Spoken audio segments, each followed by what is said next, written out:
how did I start on becoming a phlebotomist? I went to school after experiencing some complications with my health, my mental health.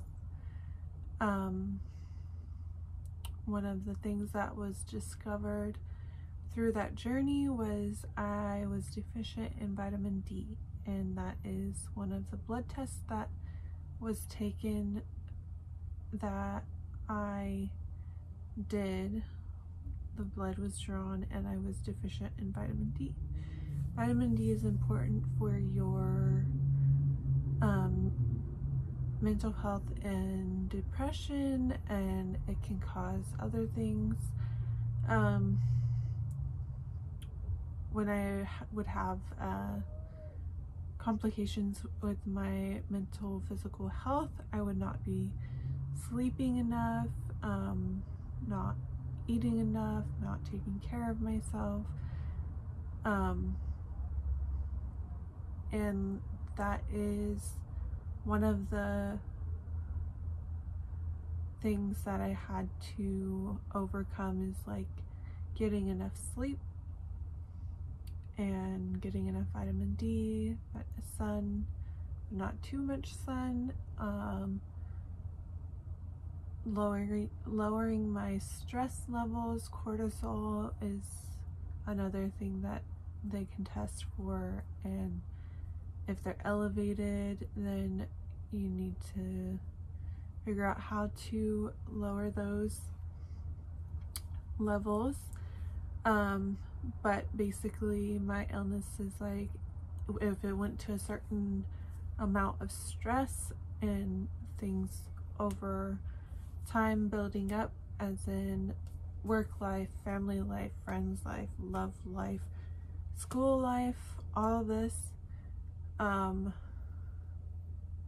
just like relationships, being caregiver to not caregiver, but like my job being very mentally draining, and just like on top of that, just having like that gene in me where mental health is a concern, as well as heart disease and diabetes. But yeah, just going through my mental, physical elements, I have discovered that like getting tests done, being more aware of my health and my mental health, with like urinalysis, CBDs, or not CBDs, sorry, CBC tests, seeing all of the different elements that you could possibly have. I started to do my own research and trying to get doctors involved and figure out why like my blood pressure and things like that were low. Finally finding a leaky heart valve in my mitral valve, which is very slight, but it is there, and I have to get it checked up on every 4 years. So basically just the whole idea of discovery of your health is very intriguing to me. And when I started looking at the idea of phlebotomy as a career choice, I was a preschool assistant, so I did that during the day, and then I would go to school at the nighttime, and I had a couple of friends in class that we would study together and learn about all the body systems, the history of phlebotomy, draw on each other draw each other's blood, which was interesting. Like, I don't know if they still do that, but then, like, I have good veins, so I was a good one to draw from. But yeah, just learning about all the tubes, the different additives, the order of draw, the different doctors and physicians that help in different areas of the body, what additives go into what tubes. Yeah, like, it all was very fascinating to me, and I did really good in class, and I had to take a break from it. First, because I was experiencing more ailments during the time that I was almost finished with school, and you know, I wasn't able to really function and go to class without feeling like I would do something to jeopardize my career as a phlebotomist in class. So I didn't go. I stayed home. I ended up going to the hospital again, which the hospital is just like really hard to be in. Like, you're just like out of your element, but it's what I needed at the time to just be able to function as a human in society again. And this time that I'm speaking of, like, it helped me to get the right medications that I've been on for the past 3 years, doing great. So basically, long story short, I got the help that I needed, and I got the medication and the therapy that my body needs. My levels are being checked yearly by a blood test, and making sure that all of my organs and systems are running functionally and well. So that's another reason why it's like to monitor. Like, it's very important to monitor your systems when you're taking certain things for your body that is kind of foreign, and or for your mind that are just kind of foreign. You just gotta keep up with those possible ailments. And so I eventually was able to go back to phlebotomy school with a doctor's note of my diagnosis, and they excused my absence, even though it was, what was it, like a year of, maybe less than a year, but it was a good chunk of time that I wasn't able to go back to phlebotomy school, because I had to recover fully. I wasn't comfortable with the mental strain, the physical strain, the just needing to be completely back to normal before embarking on the journey of being a phlebotomist again. So I did that. I successfully recovered and stayed on the medication that I needed to be on. And then just my luck, like we started the pandemic after getting back into class. It was right before the final that the school shut down, and many schools across the nation shut down, especially phlebotomy school, because we were handling each other's bodily fluids, and coronavirus is spreadable through contact with blood, saliva, mucus, all of that. And so that was another big long delay, and I started this journey of becoming a phlebotomist when I was 27, and 27 was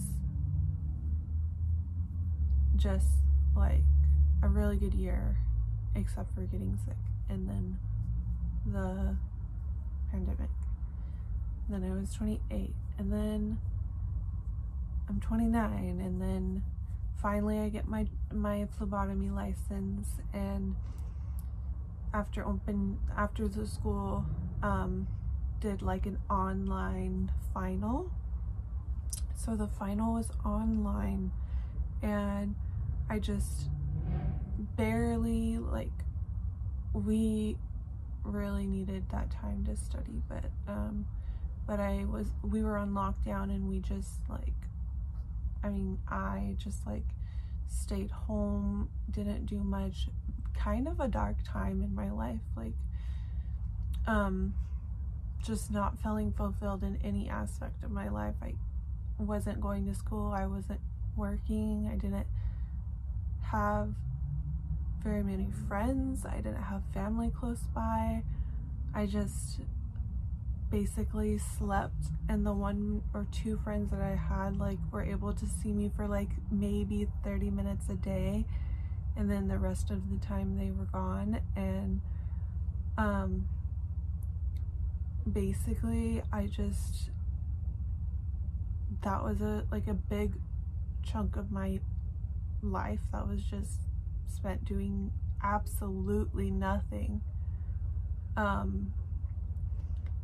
And the pandemic was hard, man. Like, it was gruelingly boring, and even though I was healed, I still slept a lot because like medications and just not having much to do, I just slept. And that's not really a way to live, is just sleeping your life away. So I did small things, like I knitted bunny beds to try to sell, or I hung out with my dog, or like tried to go on walks with her, and tried to build my house. Some of my house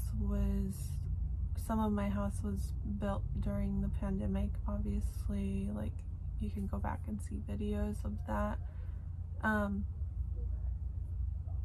But yeah, so we finally did the final. We didn't do a physical final, which was supposed to happen.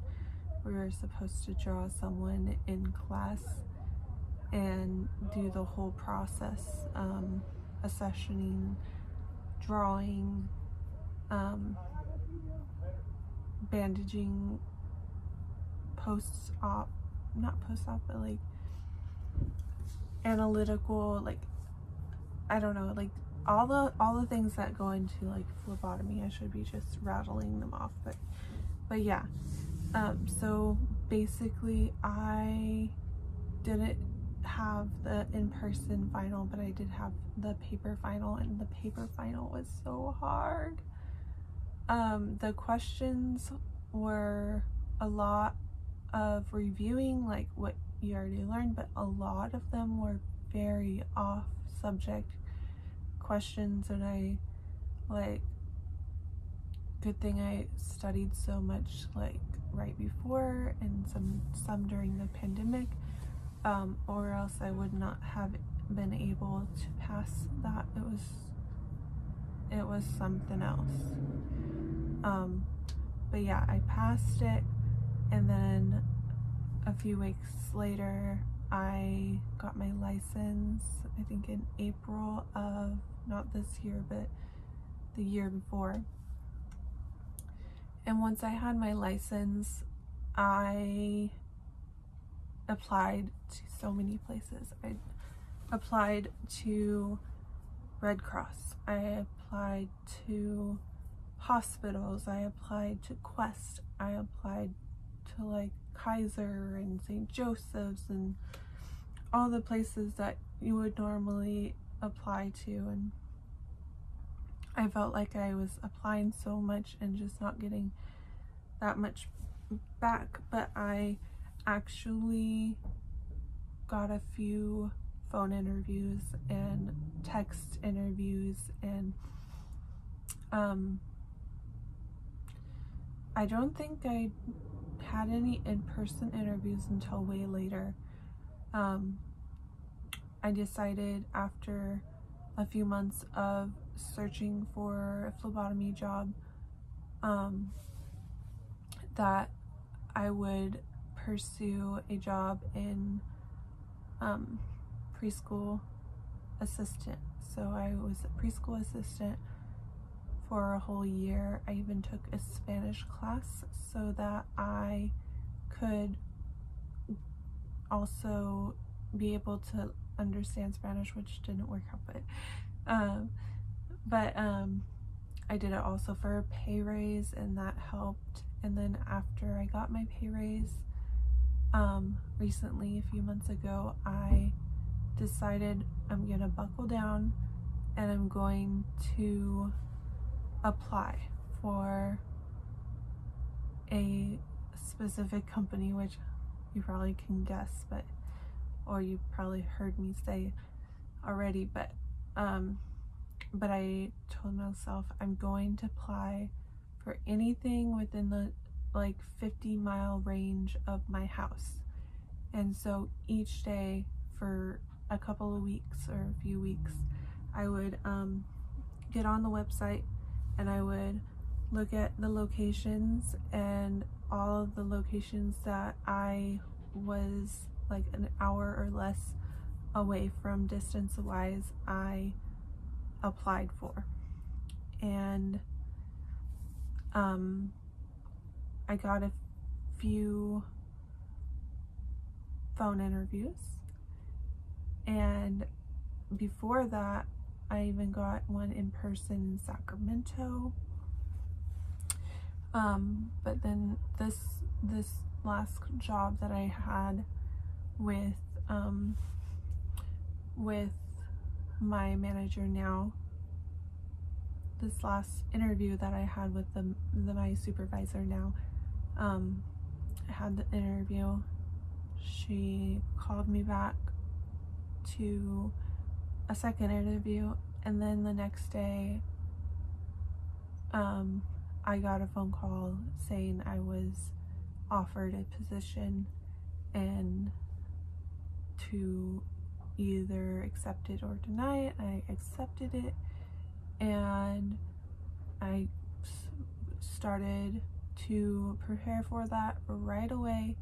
I did all the prerequisitions that I needed to do before I was hired, and the day after Labor Day I started my phlebotomy job, and that was the week before last.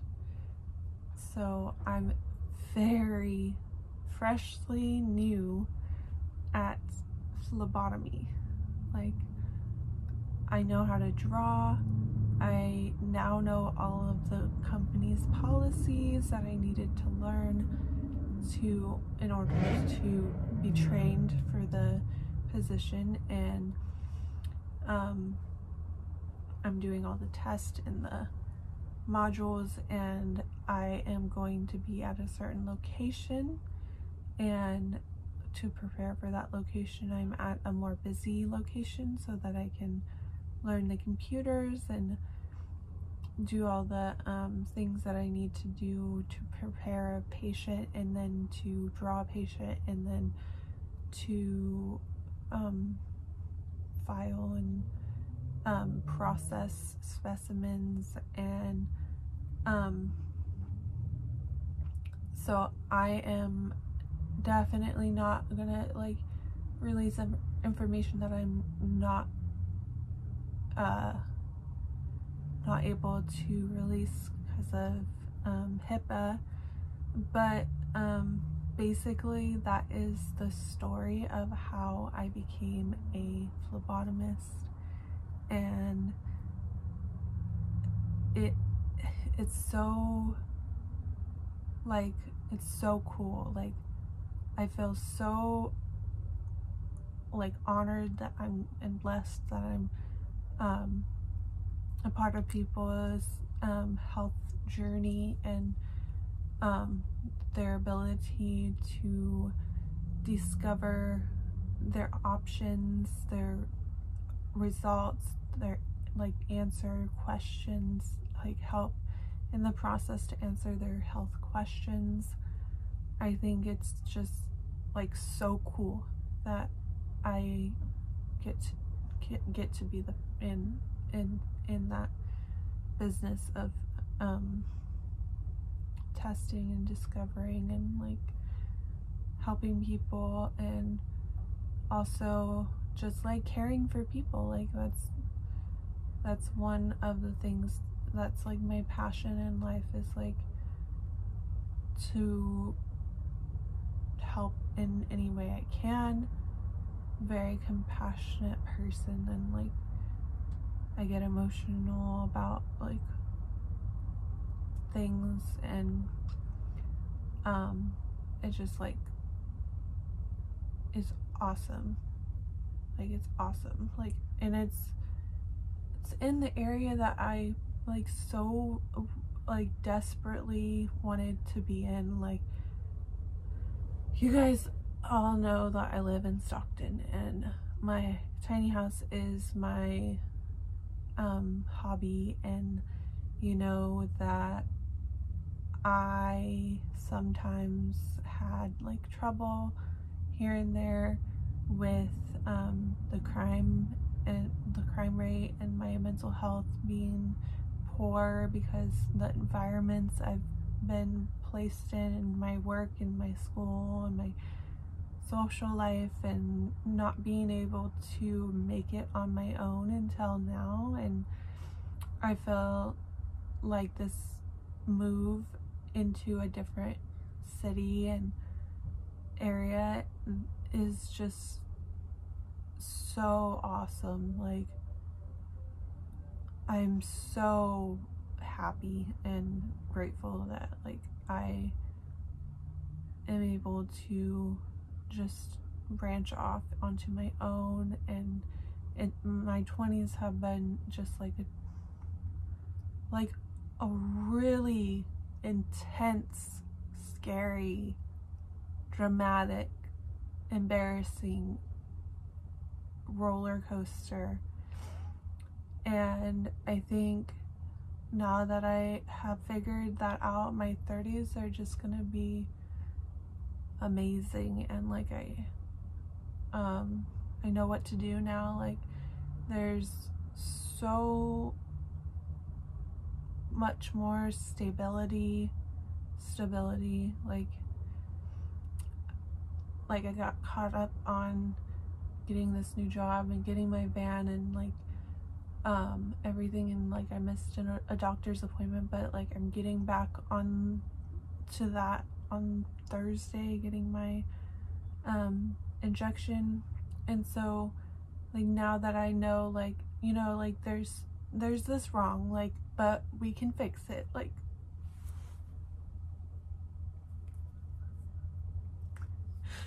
we can deal with it. Like my dad and my mom have been like so like supportive, but also like it's been such a ride. but now like I can do what I need to do to like be on the right track and like actually live a good life, like without all of that stuff that just needed to go away. But yeah, yeah, it's gonna be a good decade. Thanks for watching. But yeah, I'm very happy with my job and just like so excited for this next chapter. I will talk to you in the next video. Bye.